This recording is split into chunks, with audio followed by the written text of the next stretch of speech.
قلنا لهم: لا تلعبوا بالنار مع الجيش ولا تستفزوا رجال الجيش.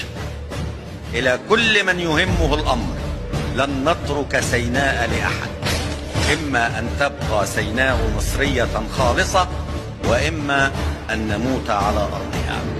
فلسنا دعاة حروب أو صراعات أو نزاعات، لكننا في الوقت ذاته إذا فرض علينا القتال دفاعا عن حقوقنا ومكتسبات شعبنا فنحن أهله.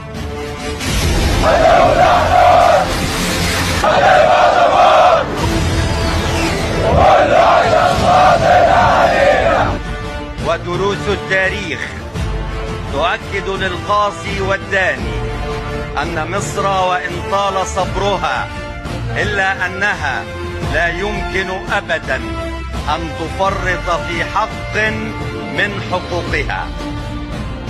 احنا مش هنسيب سينا، احنا مش هنسيب سينا لحد. يا تبقى سينا بتاعت المصريين يا نموت.